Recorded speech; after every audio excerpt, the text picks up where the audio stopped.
بسم اللہ الرحمن الرحیم۔ مستدرک الحاکم کی ایک حدیث بیان کی جاتی ہے کہ وطر جو ہیں وہ مغرب کی نماز کی طرح ادا نہ کرو، اور یہ آپ ویڈیو بھی سنیں، اس کے بعد اس کی وضاحت بھی آپ سماعت فرمائیں گے۔ مغرب کی نماز کی طرح وطر ادا نہ کرو، اس کی وضاحت آپ سنیں گے۔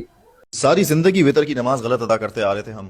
امیجن دیٹ رسول اللہ صلی اللہ علیہ وآلہ وسلم نے فرمایا کہ اپنی وطر کی نماز کو مغرب کی نماز کی طرح ادا مت کرو۔ بچپن سے ہمیں بتایا جا رہا ہے کہ سیکنڈ رکعت میں بیٹھنا ہے، تحیات پڑھنا ہے، پھر تھرڈ رکعت میں کھڑے ہونا ہے، اور پھر تھرڈ رکعت میں رکوع میں جانے سے پہلے دعائے قنوت پڑھنی ہے۔ لیکن نبی علیہ السلام کی سنت تھی کہ وہ قنوت نازلہ پڑھا کرتے تھے۔ نبی علیہ السلام کی سنت تھی کہ وہ سیکنڈ رکعت میں بیٹھتے نہیں تھے، تھرڈ میں ڈائریکٹلی کھڑے ہو جایا کرتے تھے تاکہ مغرب سے اپنی وطر کو ڈیفرینشیٹ کر لیں۔ انفیکٹ نبی علیہ السلام کی سنت تو یہ بھی تھی کہ وہ 2 رکعتیں وطر کی ادا کیا کرتے تھے، سلام پھیرتے تھے اور اس کے بعد ایک سنگل رکعت ادا کیا کرتے تھے، بیکاز وطر لٹرلی مینز آڈ۔ لیکن ہمیں تو ساری زندگی بتایا ہی یہی طریقہ گیا تھا۔ اگر ہم نے غلط نماز پڑھی ہے تو اس میں ہمارا کیا فالٹ؟ ہمارا فالٹ یہ ہے کہ ہم نیگلیجنٹ تھے، ہم نے علم حاصل نہیں کیا۔ Move on. تھرڈ رکعت میں ایک اور ایڈیشن یہ بھی ہوتا ہے کہ قنوت نازلہ پڑھنی ہوتی ہے۔ ناؤ سب کانٹیننٹ میں یہ کلچر ہے کہ قنوت نازلہ کی جگہ دعائے قنوت پڑھی جاتی ہے۔ دعائے قنوت از اللہم انا نستعینک ونستغفرک، اینڈ قنوت نازلہ از اللہم اہدنی فیما ہدیت۔ یہ 2 ڈفرنٹ دعائیں ہیں۔ میں حدیث پاک بیان کر رہا ہوں مستدرک الحاکم کی، امام بہقی کی اور سنن دارقطنی کی۔ یہ حدیث پاک ہے کہ محبوب کریم صلی اللہ علیہ وسلم نے ارشاد فرمایا کہ رات کی وطر 3 رکعت ہیں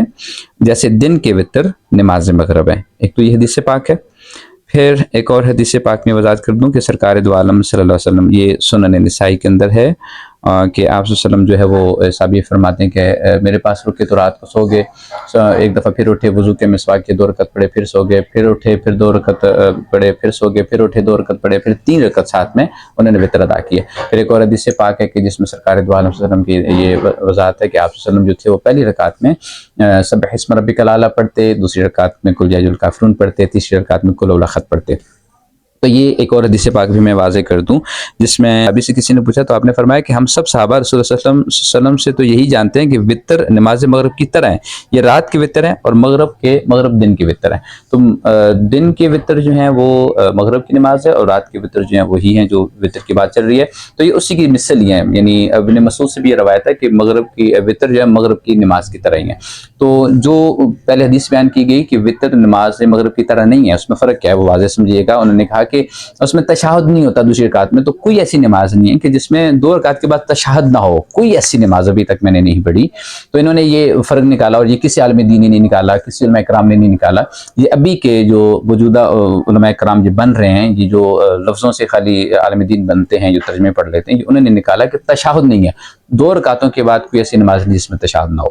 تشہد کے بغیر نماز نہیں ہوتی۔ دوسرا تشہد ہوتا ہے اگر 2 رکعت والا ہو تو فرض ہوتا ہے، 4 رکعت والا تو دوسرا جو پہلا تشہد ہوتا ہے وہ واجب ہوتا ہے۔ ہم اس سے آگے چلتے ہیں کہ فرق کیا ہے، اس کی طرح نہیں ہے۔ پہلی بات، وطر سے پہلے نفل ضروری ہیں کہ نفلوں کے بغیر وطر نہیں ہوتے، پہلا فرق۔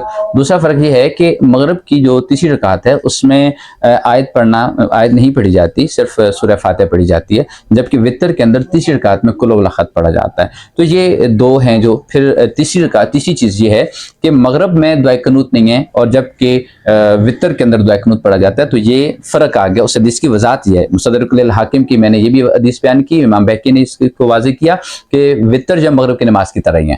تو یہ دونوں پھر ایک ہی کتاب کے اندر 2 مختلف حدیثیں نہیں آ سکتی، صرف سمجھنے کی جو ہے وہ کمی ہو جاتی ہے، تو ہمیں سمجھنا ہوتا ہے۔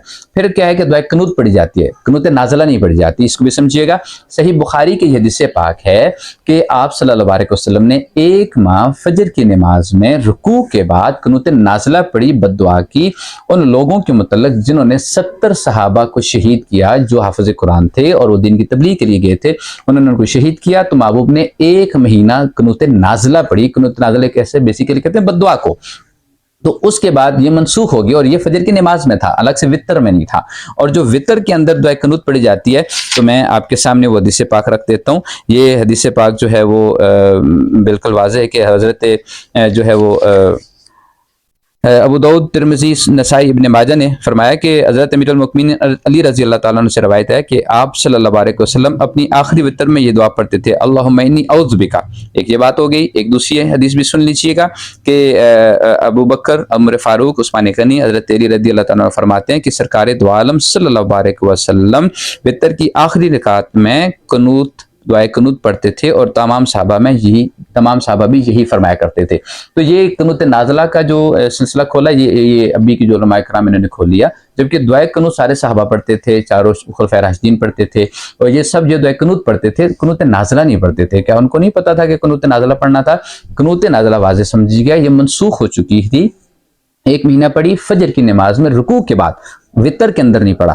تو آج یہ وتر کے اندر پڑھا رہے ہیں. تو قنوت نازلہ صرف اس وقت ہوئی تھی, پھر منسوخ ہو گئی. یہ بخاری شریف ہے, جو بخاری شریف بار بار نام لیتے ہیں, تو یہ اسی کتاب کی حوالہ دے رہا ہوں کہ اس کے اندر موجود ہے. تو اللہ کریم ہمیں سمجھنے کی توفیق عطا فرمائے.